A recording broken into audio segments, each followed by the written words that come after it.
Jai Hind, Jai Bharat, and welcome to Dev Talks. This is Aadi. I have with me Marshal Bedi, who's our, if I might say, our resident technology expert. The way that Marshal has been able to explain us certain concepts, I don't think we've learned them in college the way he does it, or school or college, wherever. So, first of all, absolute, I'm so grateful that he's a part of this journey of learning. And today we have a very interesting subject, which is missiles, rockets, cruise missiles, ballistic missiles. We hear all this stuff. What do we have? What are we sitting on? What are our advantages? What is our ranges? What are our future plans? And of course, we'll talk a little about the BrahMos. I will try and get Sir to talk to us about that amazing missile that we keep firing around every now and again. And there is a NOTAM which is issued right now itself in the Bay of Bengal around the Andaman Islands for missile testing. So it's an interesting time to discuss this. Sir, namaskar, good evening. Welcome to the show, sir. Namaskar, Aadi. Good evening. Always a pleasure to be on your show. And it's always interaction with your audience, which makes me say what I say. So grateful to you for that Pleasure. as well. Thank you very much for having me here. Yeah. Pleasure's mine, sir. Sir, how do we kind of begin this? Because, we've got very different kinds of stuff which is there. You've got the Agnis and the Prithvis and the this and that. There's a whole lot of things. First of all, help us understand how these things categorize. What is the use? Everybody kind of knows. Ye ballistic missile hai, ye cruise missile hai, ye hai, ye wo hai. There's loads of stuff we don't as well. So help us understand this game uh, just to begin with. Yeah, thank you, Adi. See, we will just compress it. I mean, something which takes years and years and years to develop, we will try and compress it within this 20, 25 minutes to begin with, giving an overview as to what are we talking. Now, what happens is when you talk of missiles, now there are various kinds, there are categories. Now, broadly, I will just explain or compartmentalize them into different categories, and then we will come, because then it will become easier to understand a missile, what we are talking of, what is this missile, and if I call it a particular type, then what does it mean? Okay, now from the very basics, there is a surface, there is earth, and there is air, correct? So you can have four combinations broadly. You can have surface to surface missile, you can have surface to air missile, you can have air to surface missile, and you can have air to air missile, right? So now all these four segments, exist. But what happens is today, in this talk, we will essentially restrict ourselves to surface segment, because there is a lot to talk about even that. So what happens in surface to surface missiles? All these missiles that you talked about, Agni, Prithvi, Prahar, etc., etc. So they are all surface to surface missiles essentially, right?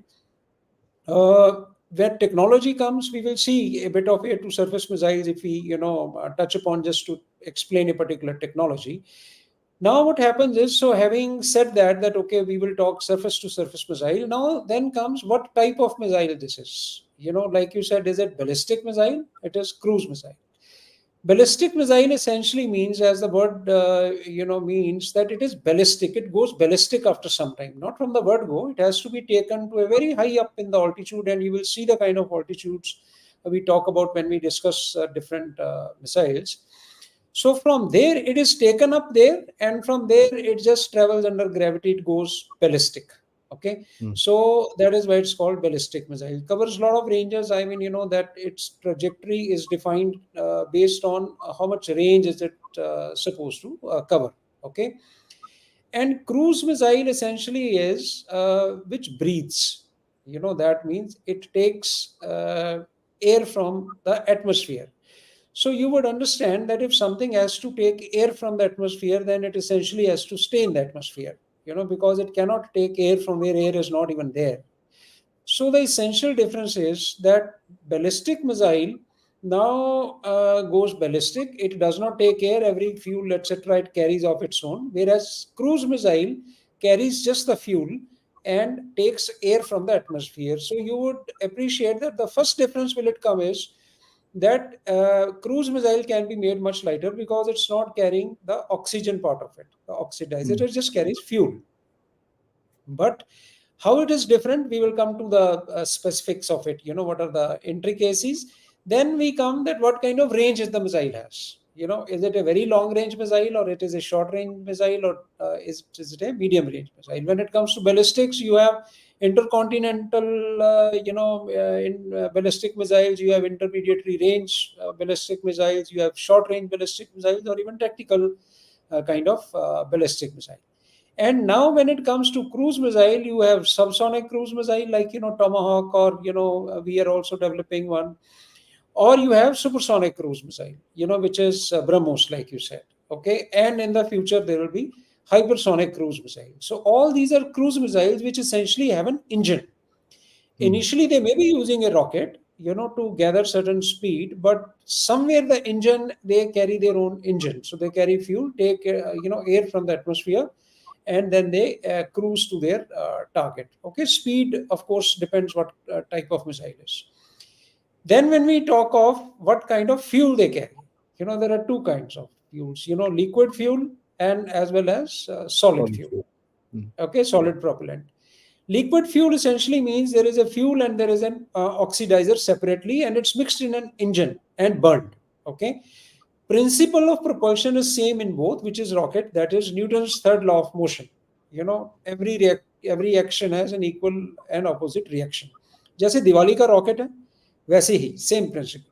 Okay, that you uh, expel gases downwards and the missile goes upward. Okay, so what kind of fuel it carries, that makes a difference. Then it comes, is it a single stage, two stage, multi stage? That means now this rocket fuel that you carry, we realize that one is that you carry for very long range missiles, you carry so much of fuel with you, and that whole canister, etc., and it continues to be a dead weight, Correct. throughout its trajectory.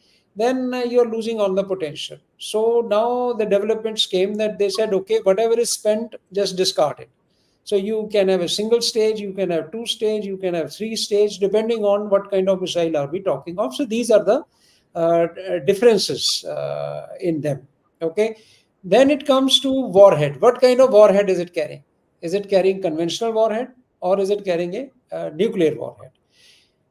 Then what is weight of the warhead? Is it a 500 kg, 200 kg, 1000 kg, 1500 kg, depending on how far it is going, what is the target system it's going to address, and in terms of nuclear, what kind of kiloton yield it can carry. Okay. Then comes to guidance system. See, all these are major components of missile system, which makes a missile work.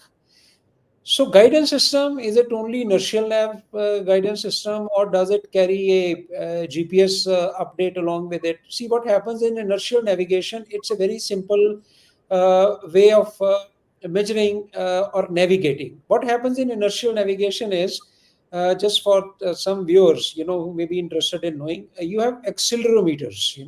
Accelerometers measure acceleration, that how far a missile is accelerating uh, in a particular dimension, x-axis, y-axis, z-axis, and that acceleration is rate of change of velocity, right?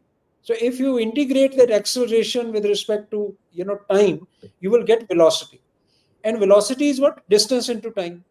You integrate it once more with respect to time, you will get distance. So with this double integration, what will I know? I will know in which direction have I traveled how much. So if my origin was known, like all inertial systems are origin, are kind of set at a particular place or initialized, what we say, then those accelerometers continue to measure Measure it. acceleration in directions, and by virtue of that, the distance.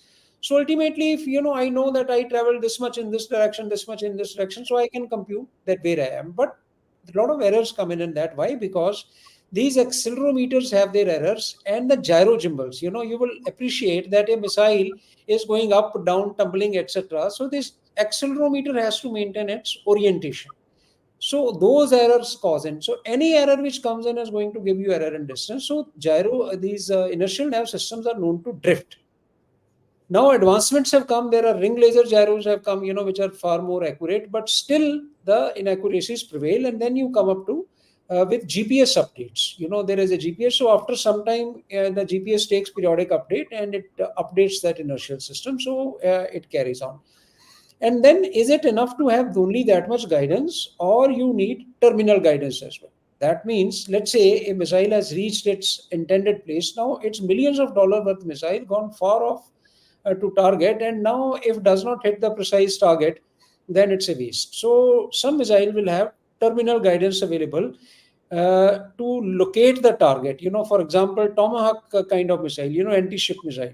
Okay, they are not, I mean, not anti-ship, exocet missile and Tomahawk missile, okay, to surface missile. They will have terminal guidance in various forms. There is a TERCOM, terrain contour mapping, and there is DISMAC also, digital scene matching, area correlation. Okay, I will just give a brief example of that.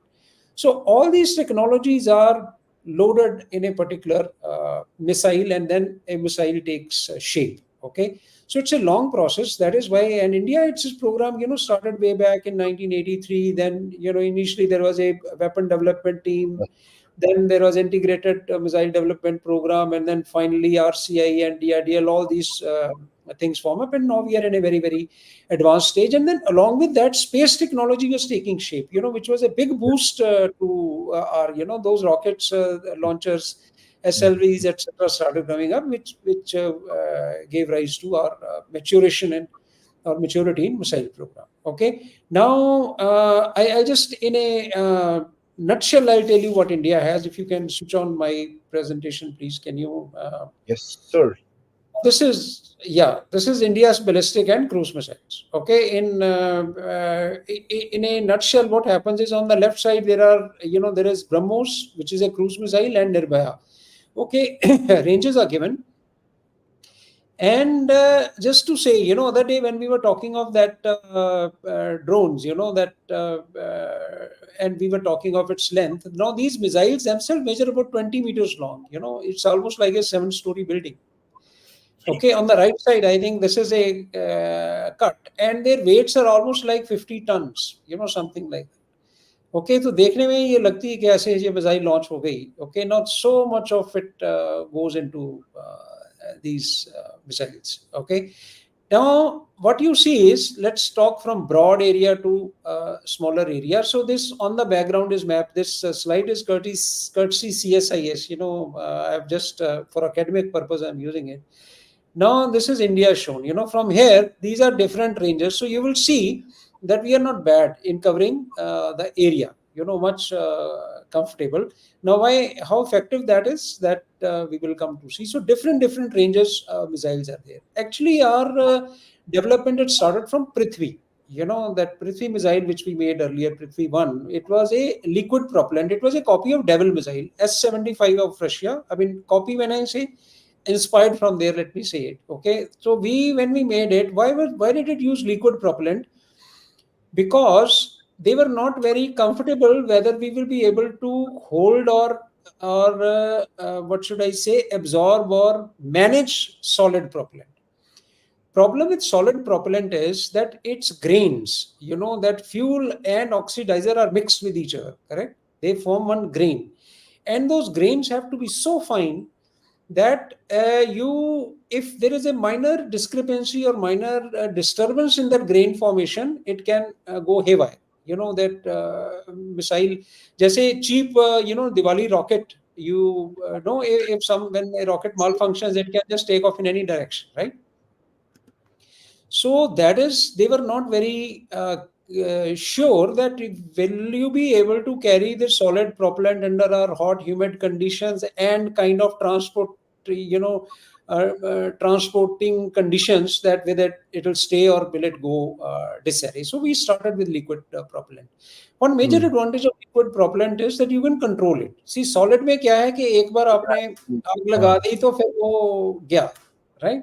So that is why they started having different stages. Okay, and there is, then now they have come up with even a pulse separation. Like, you make one stage, give it a little gap, and you have a control over when will you light the second thing. So it is not one after the other.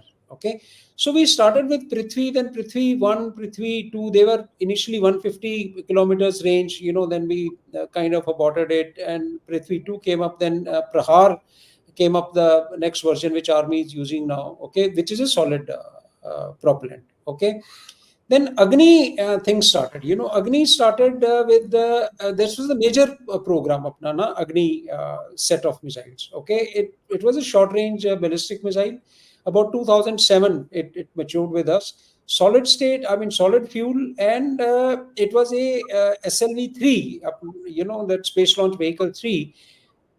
That technology kind of it was used. It about 12-ton missile, 700 kilometers range. Okay, and produces about 48,000 kgs of thrust. That is what it takes to take these kind of missiles up.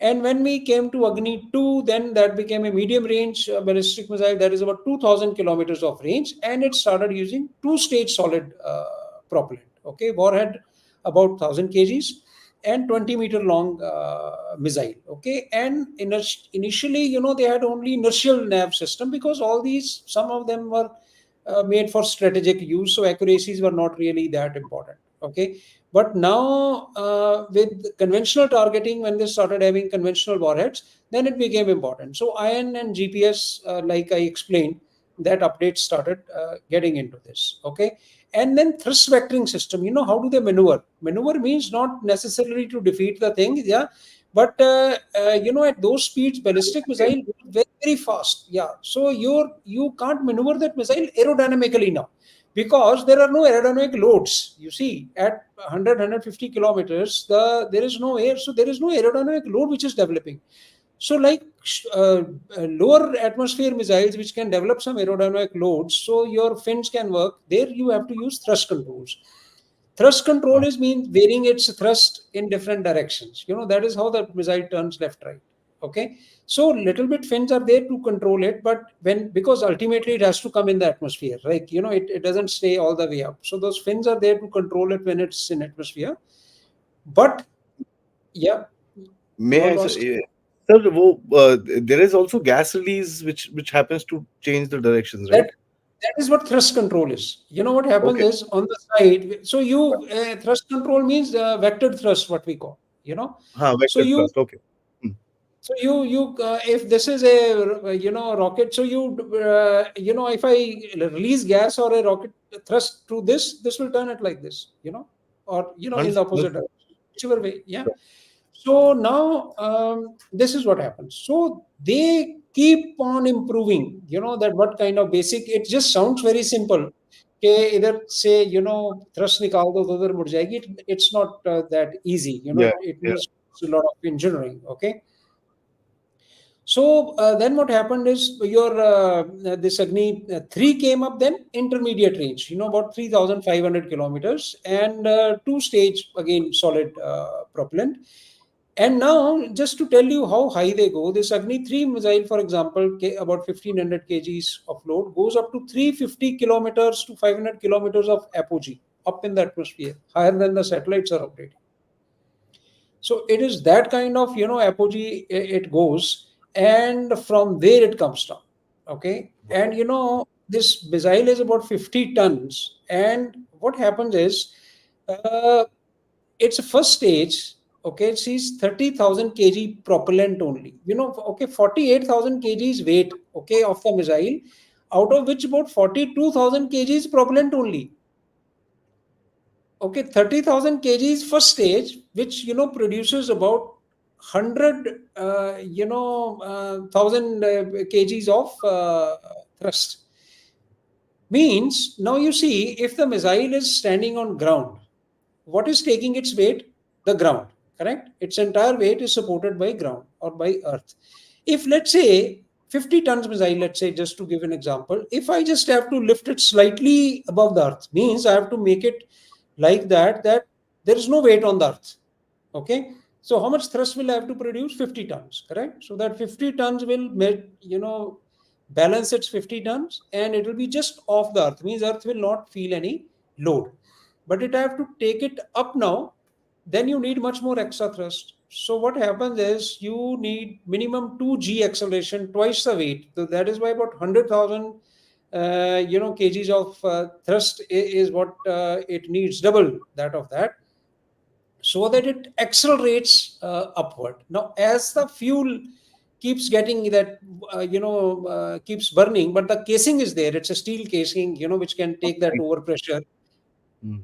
And after that, it is jettisoned. And now what happens is, now you would appreciate that this missile has gone way above the atmosphere where there was too much drag.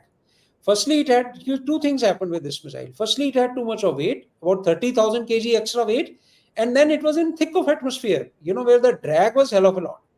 But Mm. once it has escaped that zone, now what has happened? Two things have happened. The weight has come down by 30,000 kgs almost, and you are in a much rarer atmosphere. So now the next stage, which is about 12,180 kgs to be precise of propellant, produces just about 3.6 tons of, about thrust. That is 3677 at a time, because now I want lesser thrust, but for a very long period of time. Long time. Total Mm. So that it can impulse, carry the could travel distance. much, carry the distance. Formula for impulse, I is F into T, force into time, correct? So if that impulse provided by that propellant is same, it is constant. So if I reduce the force, I can increase the time. Okay, so you reduce the thrust and you continue to increase the time so that it carries you much farther. Now it definitely has ion GPS guidance, which has become a kind of common denominator now in every Mm. kind of.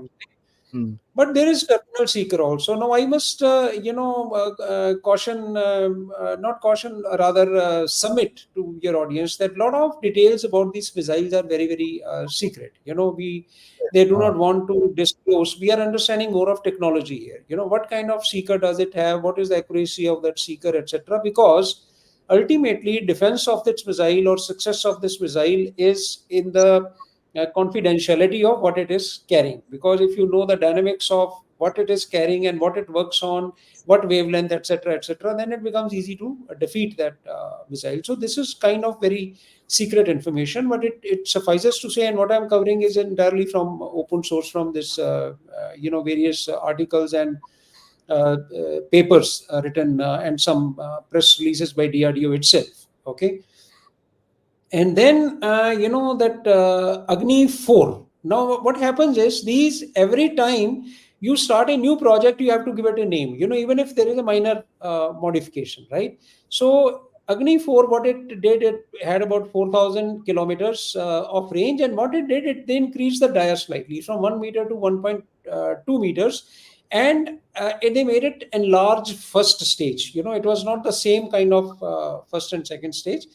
They enlarged it. The first stage and second stage was little less, and of course they employed, for the inertial nerve system, they employed ring laser gyros. Okay.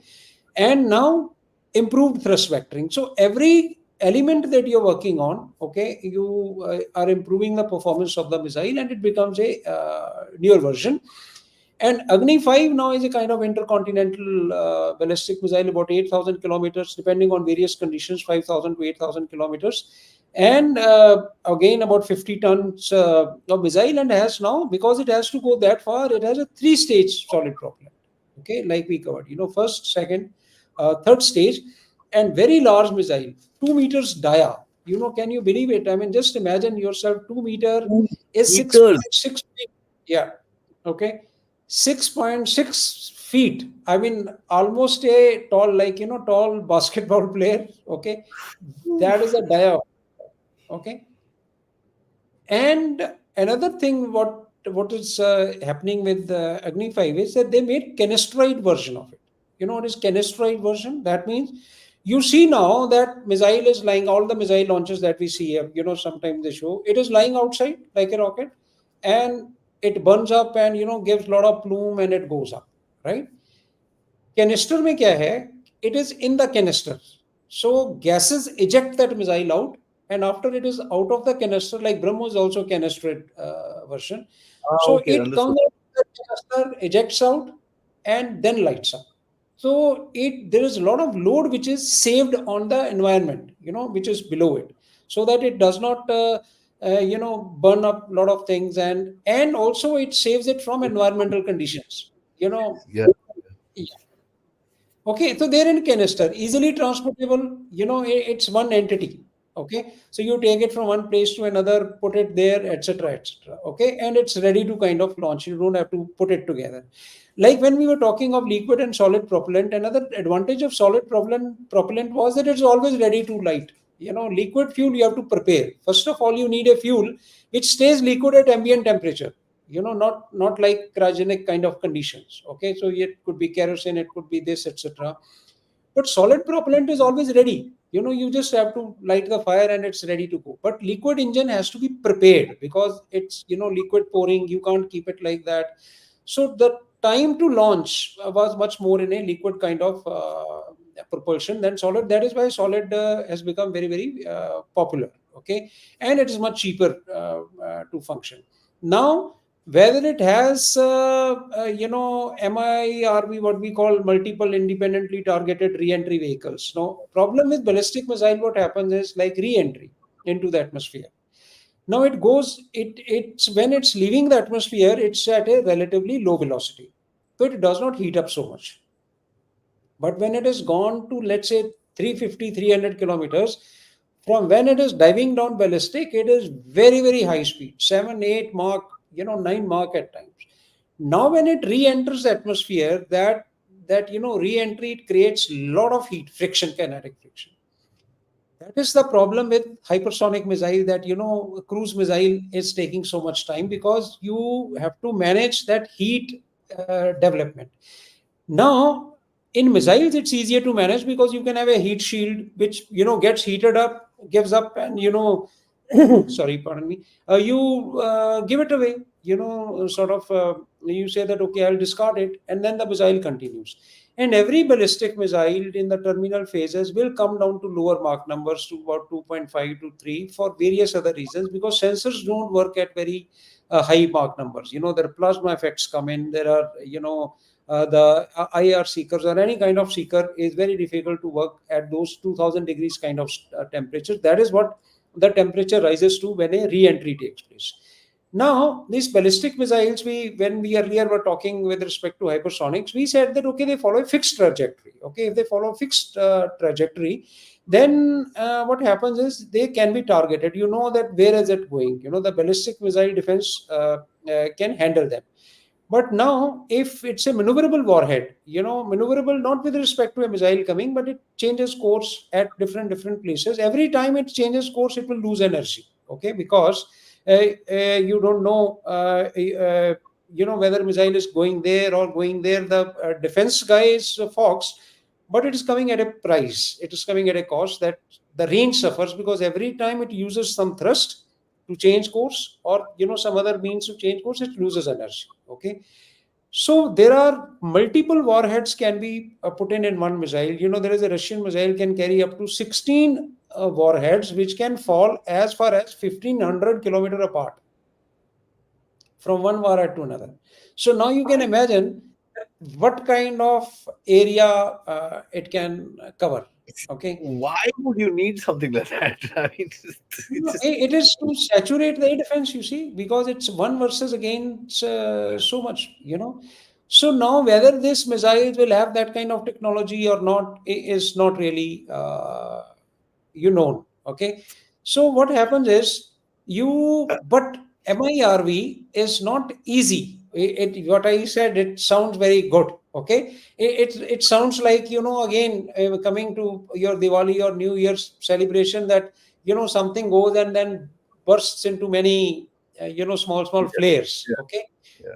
but you need integration of large missile with small warhead, and their ejection sequence is not means, if I see, it's not that ऊपर जाके दिवाली थोड़ी करनी है आपने को. I mean, those warheads are meant for targets, no?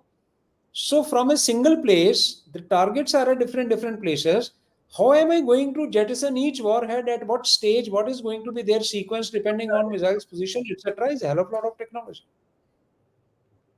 Okay, so now this is what becomes important, that that all that is integrated. Okay, and now what is not covered in this, okay, we shall we tackle BrahMos here? Now I'll tell you how BrahMos. It's interesting since you said, okay, we will talk of BrahMos. BrahMos is a supersonic cruise missile. Okay, the only of its kind, the first supersonic missile, and uses ramjet. Okay, now what it does, it's a canistride version, and it can go up to, initially when we got was 290 kilometers, because MTCR did not allow you export beyond that thing, and now with the MTCR compliance, you can go up to 400 kilometers, and they are talking of a hypersonic version of that also. And we have also done trials for air launched BrahMos, okay, on Sukhoi 30. But see, this is a very, very fantastic missile. Okay, it's about 3-ton missile. Okay, carries about 220 kgs of warhead to a distance of, let's say, 300 kilometers, just for the argument's sake. Okay, now what happens is it is also takes off with a rocket. There is a rocket kind of booster which takes it up, because ramjet comes into function only when it reaches supersonic. Ramjet does not work in subsonic region because it uses air rammed. It has no compressor. Ramjet has no. When we talked of engines, we explained the turbojet So, has a compressor which can suck air being stationary, compress it, and now produce energy. Ramjet does not have any moving part. It does not have a compressor, rotating compressor.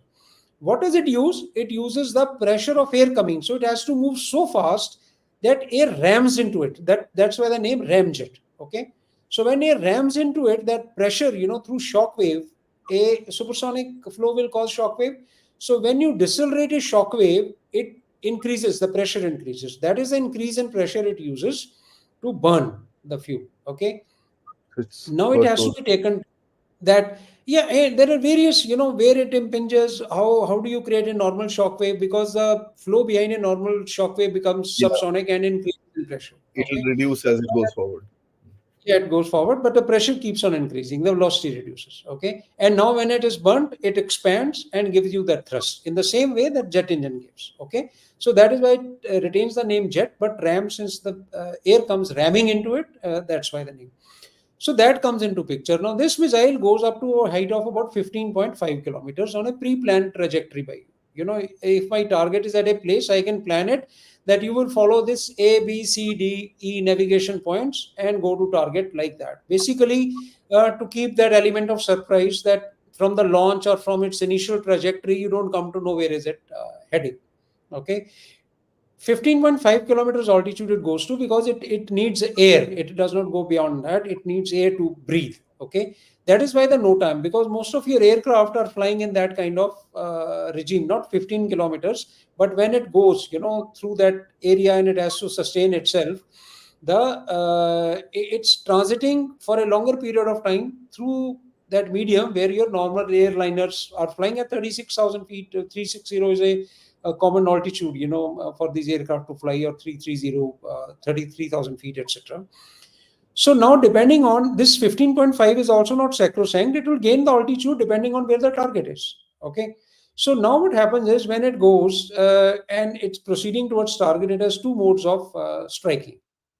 One is pure iron GPS. That is, if it's a surface target, stationary target, I can plan the coordinates and it can go, it comes at height and dives down vertically at about 80 degrees, impact angle.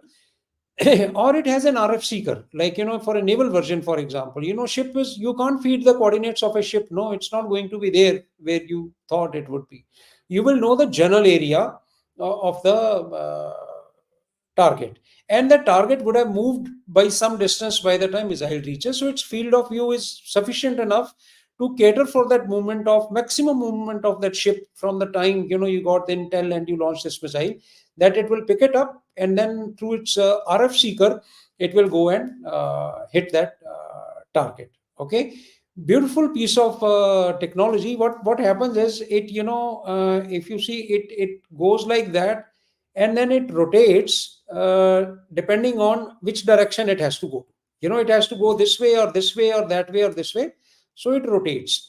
So when I was going through this when I was in service, I used to deal with this missile, and inquisitive question, that if it's a round missile, okay, And if it goes, I mean, why does it have to rotate? It can bend in any direction. It's same, looks the same from all around. You walk around the missile, it's the same all over.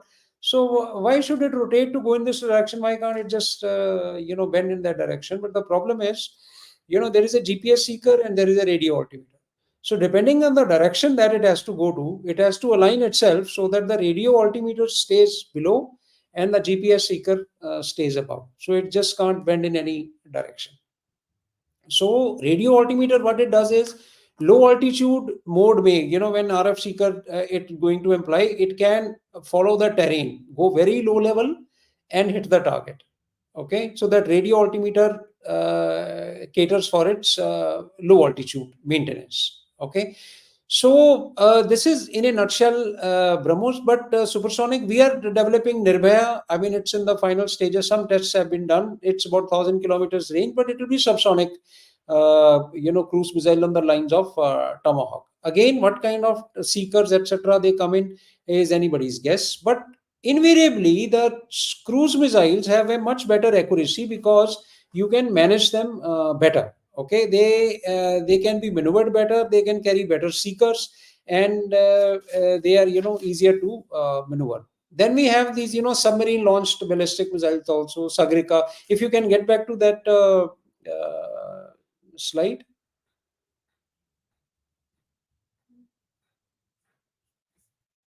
No, the next. Okay, let me do this. Yeah. Okay, this one, the last one, K-15, where it says Sagrika sub-launched and Shaurya. Shaurya is land version, so Sagrika is submarine version.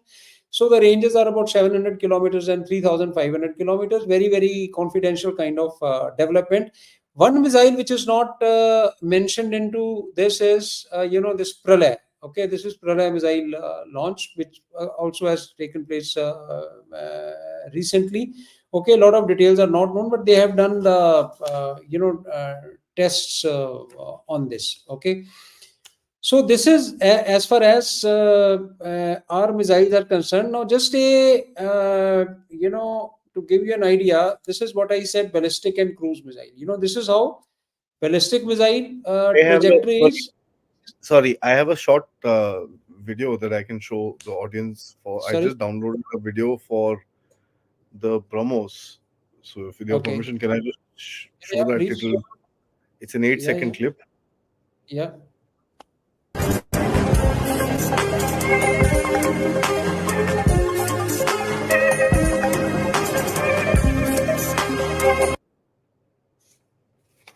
So yeah, we saw what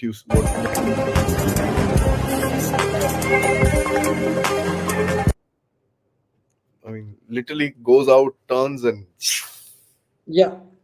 So this is going, I mean, this is angle which you have seen. It must be still going up. It is just that camera angle, the way he has taken, yeah, yeah, it yeah, appears yeah. that it has started coming down. Okay. It will go to that trajectory.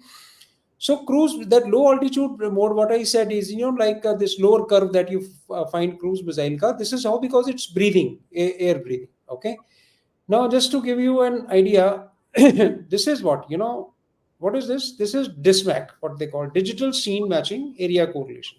One of the terminal guidance ways. I just want to, what is depicted here? What happens is, this is on the left side.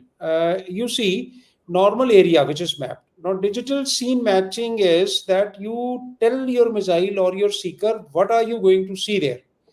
It is nothing but, if I send someone to a place, okay, and you were to brief him that, okay, you have to go to this place, what will you tell him? You reach that area, look right, you will see one red building, you look left, you will see one pole, you will see a bank, next to bank will be some petrol pump, next to that will be this, that is where the shop is. So that when a guy is going, he can correlate these things and he reaches that. This DISMAC does exactly the same. So what do I do? On the left side, I see the picture, and now I create a correlation map out of this. It is not that map is fed in straight away. Like sometimes, you feel that satellite se map le liya and feed kar diya. That's not how it happens, because a high resolution imagery of a particular scene will, contain close to 25 million pixels. Now, if the same number of pixels are going to be fed into missile seeker, it will get saturated. It won't have that kind of capacity. So intentionally, the resolution is lowered down to a very low, so that you carry about 50,000 pixels. So when you lower the resolution, the scene looks something on the right. See, you can't make out, naked eye can't make out anything, but digitally there is a lot of information relying in this. Okay. So what happens is, sometimes when your iron GPS or something goes awry, it's not taking you to target, then this missile starts looking for scene, that where am I supposed to go, and it correlates scenes frame by frame, because there could be certain changes, certain areas may be flooded, some new building, some gathering may be taking place there, some tents may have come up, some other cultural issue, some weather related phenomenon. So many things can happen, where scene is not exactly the same when satellite picture was taken. So what they do is, scene by scene, frame by frame, etc., they feed in that it matches certain frame, that okay, starts from the corners, okay, that is this corner matching this corner matching this. So like that, they it homes on to a particular scene. And now many types of seekers are there. You have depending on what wavelength are we talking of. There is visual seeker, optical seeker, there is infrared seeker, there is millimetric wave seekers, etc., etc. All are designed to give better accuracy from standard inertial nav or GPS correlation. Okay. Now this is just to for interesting sake, that how safe we are. Now this is Pakistan shown. A lot of technology has come from China. They also have a lineup of whole lot of missiles, which are a combination of ballistic missiles and cruise missiles, and their maximum range is about Shaheen 3, which is under development, 2,750 kilometers, but it's worrisome because, as you can see, can cover entire India, for that matter. Okay, but how many of them will be there, what will be accuracy, etc., needs to be seen. But what you need to worry more about is 350 to 400, 500 kilometers of a cruise missile Rad kind of thing, which can be better launched and can have a better kind of accuracy. Okay. And you can't leave China. I mean, they have missiles up to now 36. You see the missile, this one DF5 goes to 13,000 kilometers. See the height of the missile, 36 meters. 36 meters is like a 12-story building.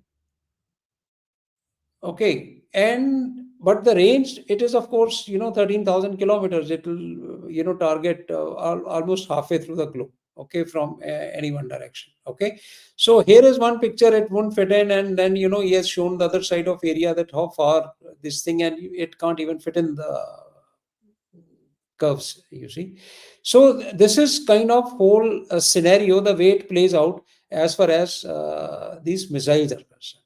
Okay. So now I think I'll stop here, and we can talk about any questions or Let's anything related to that. We done, done. Let's go through the questions. काफी सारे questions are there. 12, 14 questions I've identified already, which can oh, be answered. And guys, before that, my simple request to everybody is that please uh, like this video, subscribe to the channel, and most importantly, spread the word. We are at 169,000. So your likes go a long way in hitting the numbers. So please, please, please, every one of you like the video. And yes, if you can, please do contribute to the Dev Talks efforts. You can use the QR code up there. Yeah, after you can use PayPal, which is there in the description, or you can send us super sticker, super chats. Thank you so much. Let's see. Girly Miss Girly has become a member. Thank you so much. That's an interesting name. Dr. MPC, thank you so much. He says, so do we have a plan to create integration software for Western, Russian, and Indian platform for easy interoperability? We've come back to fighters. Aapko dekhe. Anyways, we'll take this question, but let's keep it on missiles, guys. It's better than that. Just 16. Can we buy Dassault Aviation? They're not going to sell it to you. It's just 16 billion or just a major stake. no, see what happens is, none of I have realized in my scenario. I mean, in my experience, and even a lot of talks that I attend, seminars, etc. Technology is not like growing vegetables. That today I have more number of them, so I can sell the extra. It is not like that. It is like your baby. I mean, let me put a very straight example, that how often can one sell one's baby? Okay. I mean, you can sell your stock. but the technology is like a baby. Okay, and in India we need to wake up to this, that you can't just keep hoping, I mean, even at the cost of being a little, I would say not brash, I'm a little open about it, or my views, that we keep hoping transfer of technology. You have to grow technology. No one is going to transfer technology. We have seen enough, from engines to this to aircraft. They want business here, they will tell you that we will transfer technology, 80% of technology, this percent of technology. We need to make technology. All these people have spent years and years and billions of dollars and man hours to make a technology. How does he just transfer it to another country just on goodwill or just for some money? I mean, you can't really, unless the technology is obsolete for him. I mean, he's not going to use it, so he can say that, okay, it's of no use to me, you can take it, I'm already far ahead. So what is the point of, or what is the use of that technology, in any case, of the transfer of that technology? What makes sense transfer of technology is that, okay, you starting to develop something today for 10 years hence, integrate me now, and say, okay, I will transfer you the technology so that we make it together. That, there are two concepts, TRL and MRL. Your technology readiness level and manufacturing readiness level. They both have to go hand in hand. You can't just keep making things on drawing board, on papers, on something, and then after the thing is finishing, then you start thinking how to make it. Now both need to go hand in hand. So what this gentleman is asking, can we integrate? Can we software? First of all, you need to know what is there in the basic. Integration is a very very different thing altogether, and I don't think, in my opinion, this is possible, because whether it's Russian technology or any Western technology, they will not get away with it. For example, Su-57, stealth technology, the way they have made, it's not using it extensively in a Ukraine war, or not exposing it too much. They are afraid. I mean, I read it in one of the news, that why they are not using it so much in upfront. He is afraid that if it gets shot down for some reason and falls in enemy territory, the technology may go out, because it's still not at that level. Otherwise, what is the point of making stealth if you're not going to send it in enemy territory? I mean, if it is going to stay in your territory only, then what purpose stealth is serving anyway, right? Mhm. But this stealing, not stealing, I mean, leaving technology to somewhere else. No, it's far-fetched thing that Russia, Western, everyone gives their own technology source code to India, and I make a software that, okay, how do I integrate this? Little too far, in my opinion. Gee. Okay. Dr. MPC, once again, thank you so much. He says, sir, is there a change in the performance/speed of the BrahMos at higher altitude in thin air? Does it need liquid propellant preparation before launching? No, nothing. It's canisterite. You can't even see it. That's what I said. It comes box closed. Fitted. Okay. There are testing. Everything is already inside that. It's all testing is done. I mean, you do various tests that everything is going to operate the way. There are simulators. You can do that. Yeah, everything while tests go through. But no liquid propellant. Means it carries fuel, which it burns. Okay, but thin air, when it goes up, etc., then it will obviously travel faster in thin air for the same thrust. I mean, that's a part of the profile. uh, so that happens. It will be at higher altitude, will be faster than it is at a lower altitude. So, uh, a- what? Anonymous. That's interesting. Thank you so much. Sir, what kind of publicly known AD evasion measures does the BrahMos have? No, there is no, like I said, first of all, there is nothing in BrahMos to know something is coming at it. What does it have? It is not being, what should I say? It is not being controlled. It's fire and forget missile. Okay, once it is fired, there is no control with the operator. No, Target is fed in. does the missile itself?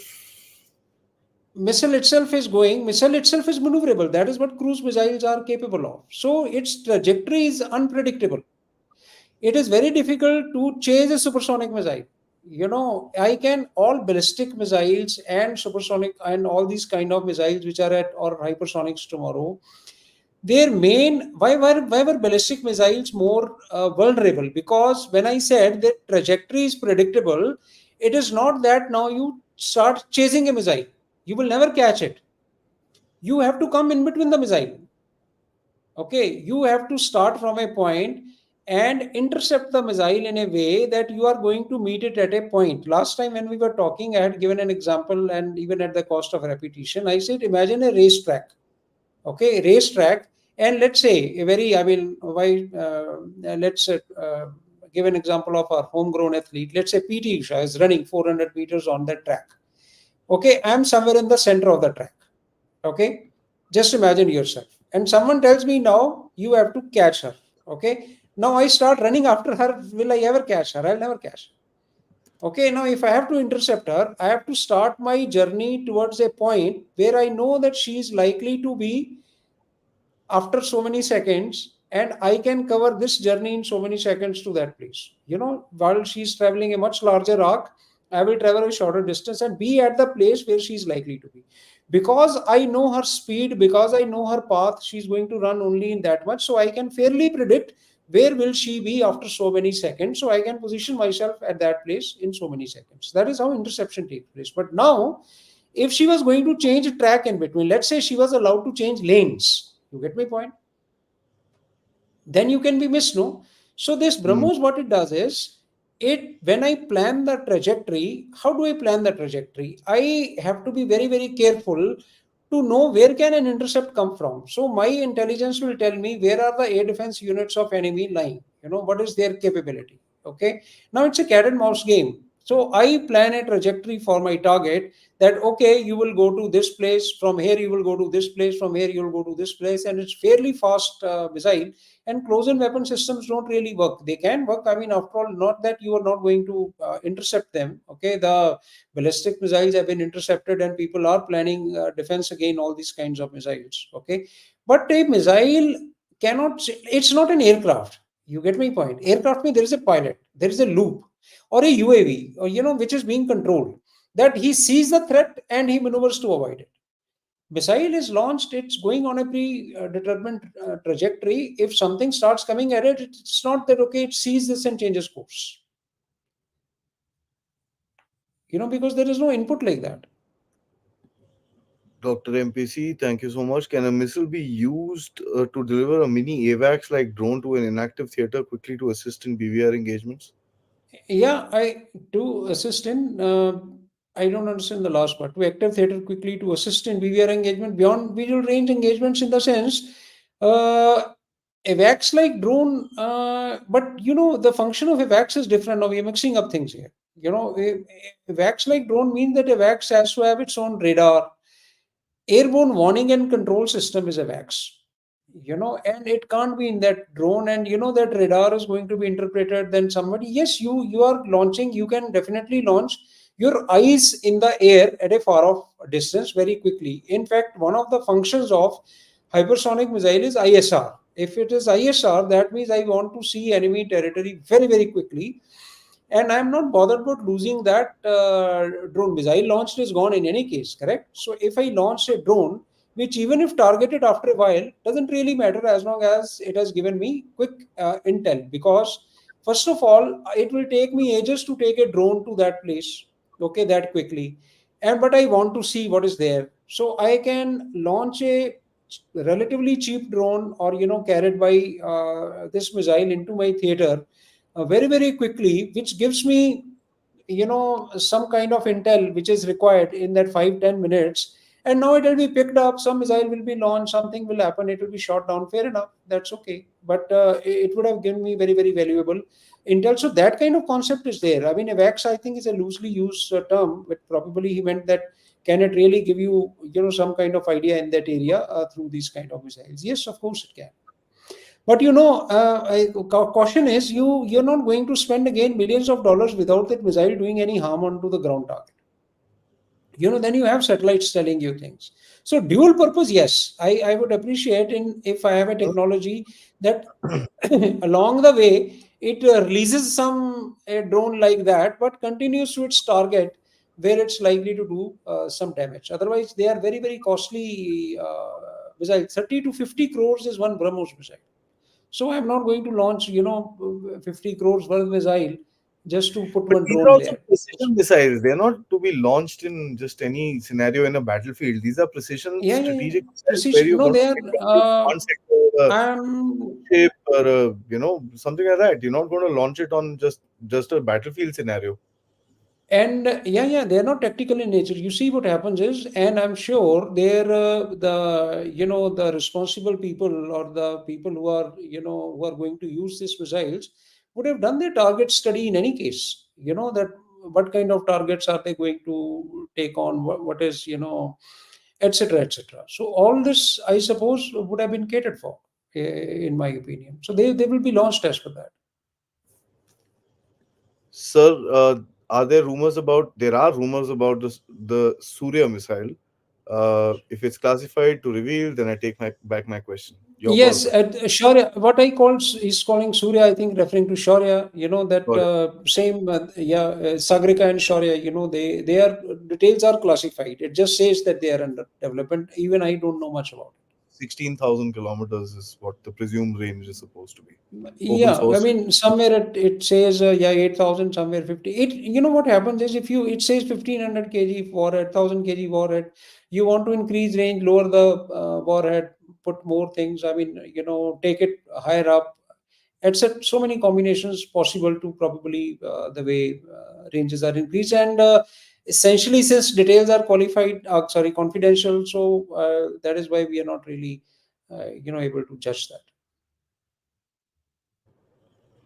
Yes, sir. Let's go. Question: do you presume India can have a similar missile like the Taurus? See, I mean, it's a the way development takes place. It depends, Adi, now which way does it go? I mean, it's how does one answer that? It is possible means everything is possible in a way. Now it air launched, I mean, I'm just gathering my thoughts, that you can have now a air launched cruise missile when we are talking of, okay, BrahMos will be air launched cruise missile, so to say, okay, but it's a ramjet version. Nirbhaya, when builds up tomorrow, if you get into air launched cruise mode, then it will probably become that. Now that America is developing that joint strike standoff missile kind of JSSAM, okay, which is again very highly accurate and things like that. So technologically, you have a cruise missile and you have a airborne platform, you can probably do that. I mean, there is no. This is German Swedish kind of thing, if I remember correctly. Okay, so air launched cruise missiles will be a possibility. I mean, the wherewithal exists, and I think there should not be a problem in that. Sir, Dr. MPC, once again, thank you. Sir, can a swarm of loitering munitions be dropped using a long-range, non-ballistic missile? Yeah, there can be. I mean, a swarm of loitering munitions. I mean, how They do that, many? They do that also. I mean, you take it long and release the swarms. It depends on the size of the. What is the swarm going to do? From that insect size swarms to there could be a swarm of major big drones also. Okay, so smaller that small drones. That is how they are launched actually. I mean, a small size drone really cannot travel. It will take ages. By then, probably the war will be over. It will have to be taken quickly to its area of operation and released. Himanshu ji, thank you so much. Bedi sir, सादर चरण स्पर्श स्वीकार करें. Yeah, thank you so much. I'm not really for Girly, that. girly Miss Girly, Adi, what about Kali missile? It's not the Kali missile, it's the Kali anti-missile system. Yeah, it's more of a laser kind of stuff, which is again very, very highly confidential. It's more of a on the lines of directed energy, kind of thing. We've But done an episode details with are very, yeah, in directed energy weapons, we did cover a bit of it. But like, there are a lot of details about Indian stuff which are confidential in nature. So that is what. Anil Saab says, is Prithvi missile relevant for modern days? What happens when inventories and after end of life? No, Prithvi, like they've already that liquid fuel version is gone. They've come up to Prahar is the new thing now. Okay, and Pragati it's a export version, I guess. Okay, so these names we keep giving it just to do. So what happens when a technology becomes obsolete? What happens? You just dump it. I mean, you move on and go on to the new one. But originally, when it developed, it's obviously no more relevant in that form. JJ, your question is pretty much the same as the directed energy weapons. My request, if people have not seen this episode, please see this. It's quite an eye opener. So you can just go to Yeah, defense updates in my playlist. You can just type, or just go to YouTube, type directed energy weapons, Marshal Bedi. You'll get the episode. Very yeah. interesting one. Watch. There are a lot of Uh, issues with lasers. Just if I can in one line tell them, because he's asked a question now till he goes to that YouTube. Lasers need a lot of power. They go. There's a lot of glint. There is a lot of bending which takes place when we are talking with respect to these missiles. Laser system is very good for drones because distances involved are not very large. Or something coming close by. But you're talking ballistic missile. You have to target it at least 50, 60, 70 kilometers. You see, now for your laser to be that powerful, generally shipborne lasers have become more successful because you can carry a very huge power system, to generate that kind of power. And at a very large range, what is going to come up even when we talk of hypersonic missiles or something. Laser, how does laser destroy target? Laser destroys target by burning it, correct? That is the basic formula, that you impinge at a place, it creates a lot of heat, temperature, and burns that place. How do you burn a place which is already at 2000 degrees centigrade? What effect is it going to have on that stuff? So you need a different kind of approach for these things. And even ASAT, we have demonstrated, I mean, that Shakti mission made that it was that kinetic kind of stuff. But they are going to be more replicable lasers again in satellites. I mean, satellite to satellite I can imagine, but ground to satellite, it will be more of a blinding or a, what you call dazzling. It can do more of a dazzling rather than destroying. Let's say it impinges the camera and destroys the camera or dazzles it, sensitive payload. Then two things I achieve. One, either the enemy risks its camera being damaged, or it knows not to open it, at this particular place. So passive deterrence you can create. Jay said chips used in Chinese missiles, destroyers, aircraft, and sub are manufactured in Taiwan and designed in the US. Your views on the feasibility or possibility of the Chinese missiles getting disrupted? You see this now getting into cyber kind of thing. I'm sure they must have taken care. There must be a lot of layers of defense. I mean, this statement will be true with just about anything, you know, unless you start growing everything at home. Some component coming from somewhere, some off the shelf thing will be there. But you when you put these things, I'm sure you will test them well for robustness. You will test them for any kind of cyber thing. You will do a lot of defense mechanisms will be incorporated so that this kind of thing does not happen. But in today's world, nothing is impossible here. Just about anything can happen. It depends how dedicated you are to achieve something. True. So JP says, sir, once the stage of a missile burns up, can it be ejected? Shell damage property? Yeah, it can. Oh, It's from it can. It's heavy, but generally they are, from high altitude. They are planned like that. That, I mean, we haven't yet in all the tests done so far. Uh, it has never done anything, right? Because it is planned like that. But in live scenario, then bombs are falling, various other things are falling, the shell will also fall somewhere, but they will plan a trajectory in a manner that it does not fall over a very populated area and things like When you fire rockets in the ocean and the stages fall, a lot of the combat divers are given tasks to locate it without this. They'll just be given a general area and left in that place. So these Marcos, commandos, and all that stuff, it's a game for them. It's like a training game. that. They go down and try and identify kahan hai wo, and to Yeah. search it, put a geotag on it, so that, and that's how they trace these things as well. You can't pull it back up because sometimes it's damn deep. But these are things I've read about how they do combat, search and rescue or combat searching. If there's a Hmm. submarine gone down, you want to search. That's how they train for it. So I've heard this even after every firing, the combat divers are inside the water trying to find out uska wo piece Hmm. kahan gira hai. Okay. Correct. So Yeah. it's interesting. Yeah. Ninja says recently Indian scientists have developed a liquid fuel used in ramjet engine in January 2024. IRDW had covered this. IIT Chennai, sir. Yeah.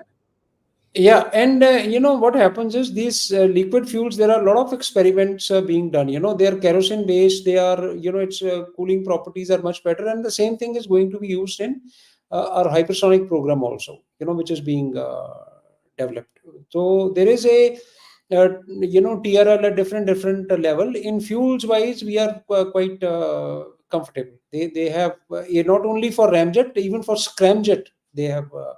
They're they made a Yeah. good progress in fuels. Yeah. Primo 555 says, Adi Jai Bharat, Jai Bhavani, sir. Thank you. What is the veracity of Chinese claims about targeting moving sea targets using ballistic missiles? Do they need eyes on the target or is it a lie? No. See, what happens is like I said, BrahMos naval version, it can target a moving ship essentially. So if tomorrow on a ballistic missile I put the same kind of seeker, let's say, okay, and give it maneuverability somehow.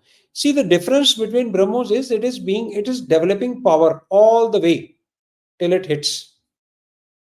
Okay, it's hitting the target with it hits with at a supersonic velocity Mach 2 2.5. Ballistic missile, what it does not have its any power now. It is coming down ballistic, but not that it can't maneuver. It can maneuver. Okay, now if I put a seeker, that scene matching kind of seeker, let's say that, or a mmw seeker, millimetric wave seeker, or an infrared imaging seeker, and it comes in a way and it opens its field of view and picks up that ship and has enough energy to go to that place, then on by laws of physics this is possible. Okay, but how much it is practical, how much can it maneuver, the time frames, you see time frames of ballistic missiles, how much time it is going to take from launch to reach the target, and how much that ship would have traveled in that much of time. If you don't know its initial course, BrahMos itself, for example, we are talking of Mark 2. Mark 2 is what, 600 meters average speed, 640 or 700 meters per second. If it goes 700 meters per second, so roughly, if I calculate, let's talk of 300 kilometers. Okay, so 300 kilometers and divided by 700. So we are talking of kind of 450 seconds. Almost 8 minutes, 8 to 9 minutes of flight time. Correct. 8 to 9 minutes of flight time that ship may not have moved much. But now, if you're talking of a missile, 3,500 kilometers range, climbing up to 350 kilometers, you see the time frame it is going to take. Okay, though even it's going to be 7-8 mark, but that is not from the word go, and that's not throughout. So in that much time now, if it is going to take, if I make the even 300 kilometers, I say, double the speed, of the missile. But if it has got to go to 3,000 kilometers, that means 10 times the distance. Now you're talking of 45 minutes to 1 hour of travel time of the missile. Now, in that much time, what is the movement of the ship if you didn't already know and you did not program the target, etc.? All those kind of things will have to be catered for. And what kind of seeker does it require? Okay. So where does that seeker open up? What does it pick up? What range, etc. Or mid-course guidance, if it gets updated, etc., etc. All these things will play a role, I guess. But the sea fleets are going to be very vulnerable. I mean, they were made. In fact, China's whole program was against a U.S. carrier group only. That all these missiles that it developed. Dr. MPC, once again, thank you so much. So, what is the effectiveness of CIWS and other ship defenses against BrahMos? Anti-ship version combat simulators are showing only 5% hit probability. Yeah, these are American based combat uh, simula- simulators, so there's a little bit of politics in it. Is it due to Hmm. unavailability of classified information? See, close-in weapon systems are meant for air defense, against various things, against, missiles and weapons, because otherwise you have larger air defense systems, let's say, against aircraft and things like that. Okay. Close-in weapon systems are meant to defeat this, but what happens is, BrahMos, like I said, the trajectory, even that exocet, anti-ship missile, okay, if you watch its trajectory, fly is very, very low. Its detection is very late. So even this BrahMos, let's say if it gets to sea skimming mode towards the last portion of its flight, its detection will be difficult. And then targeting, because it's targeting in a that hull portion, in a when it becomes horizontal, it is going to target vertical portion of the ship, like that. So from there to detect it and target it is difficult. Probabilities are now, we've not really intercepted a BrahMos and seen that how there are not many reports of their interception, because not many have been launched in actual scenario. You see. But Raji says, in case of saturated missile attack, what defenses have we deployed? See, saturated missile attack is like any saturated air defense. It depends how much saturation we think. It's a threat analysis, which happens with any kind of air force or army or any air defense unit. That you see how many things can come. Now, let's say if and also I know how many missiles. Generally, from intel sources, every nation would know how many missiles are prevalent. So if I'm talking of a particular neighbor and I have an air defense unit here, now do I believe that all those missiles are coming at me only? Then what kind of war is being fought? Okay, so you have a fair assessment that in the worst case scenario, if someone is fighting war, then how many missiles can he launch at me? Because I have to see where am I and who am I. What is my value as a target system. So if my value as a target system is very large, then obviously I'll cater for that. How many missiles can be launched at me? So since it's a analysis and it's a kind of a prediction game, you may prove right, you may go slightly wrong. Now that is how the wars are, won and lost, I guess. But there is a fair assessment which is done. Okay, this says, are we developing hyperbaric warheads which were very effective in the Ukraine war? I really won't know. I mean, in what there are, what happens is these the warheads of each missiles are, of a particular type. There are fragmentation, this, etc. Now, this creating pressure and doing all these things. I won't really be able to comment on this. That are we developing or not developing? I mean, this probably is not so much in open domain. So I really can't answer this question.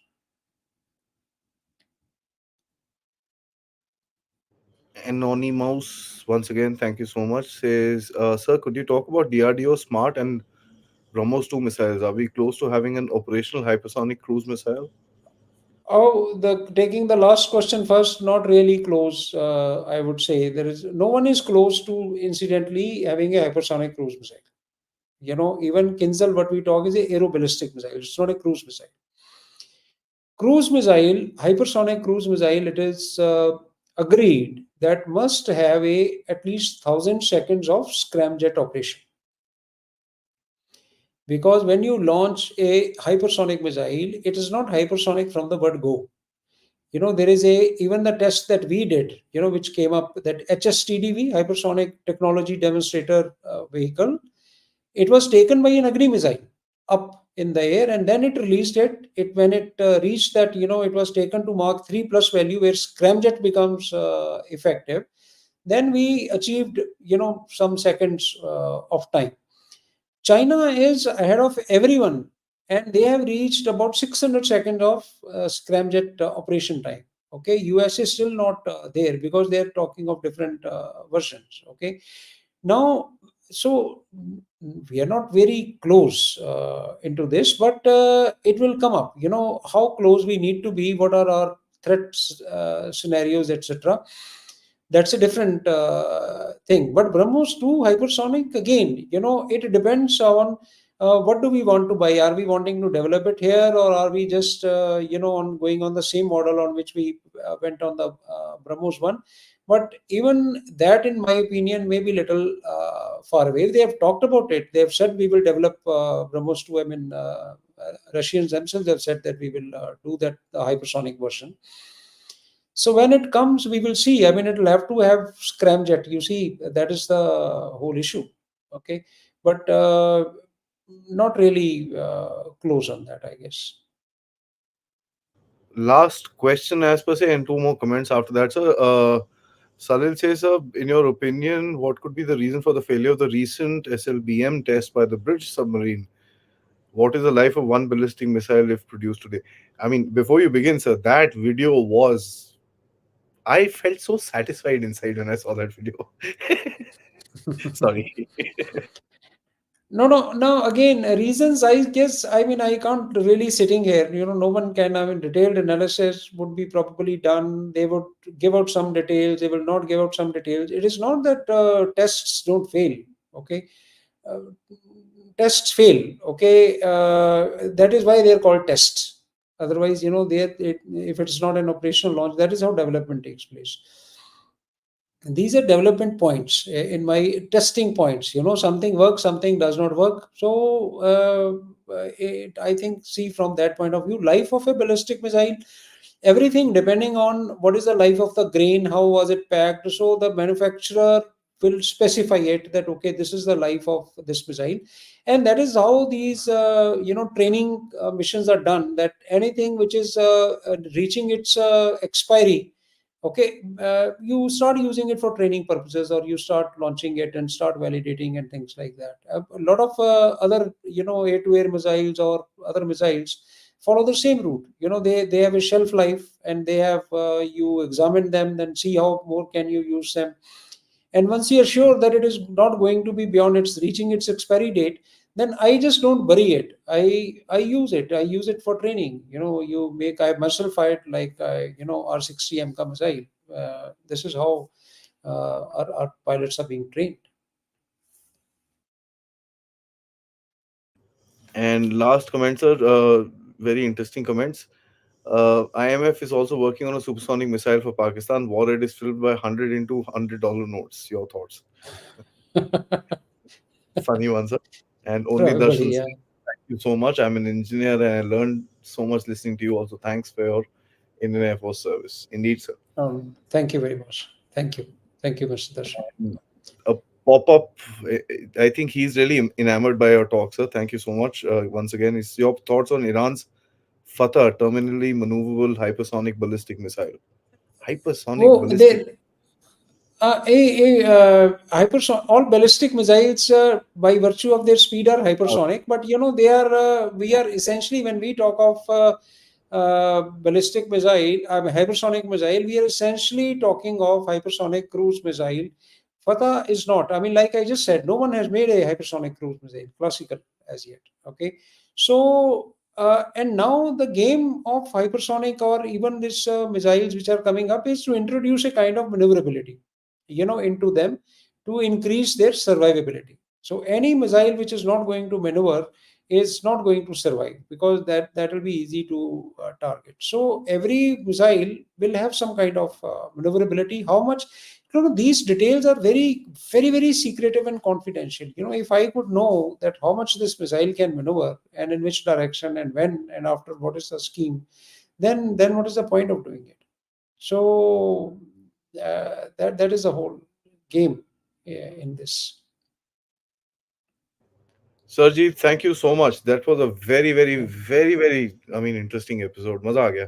Not one Thank you so second that, much. It's always, you kept the attention so hard. Uh, uh, it's you really feel like children learning stuff. So that's really interesting and glad to feel that way. No, a lot of learned people are there on your show. I mean, I've come across very senior air marshals who have been our gurus, and it's very, very satisfying and pleasing when they tell you that, they watch this show and they compliment me that you're doing well. But I also submit humbly to them, okay, sir, when we started this show, my aim was to reach out to young people, and to get them interested into this kind of defense technology and what is there in that. I by no means claim to be. I'm not an engineer by profession anyway. All that knowledge comes to me from my operational employment and a bit of interest, into this whole thing, and the few instructional tenures that I did along my career. And I always feel that when two people interact with each other, both of them, if they're not bit wiser after the interaction, then that interaction is really of no use. So that is the basic aim, uh, you know, uh, to do this session, and I'm very pleased that I do it with you. Thank you very much for this opportunity. Thank you, sir. Jai Hind. Thank you.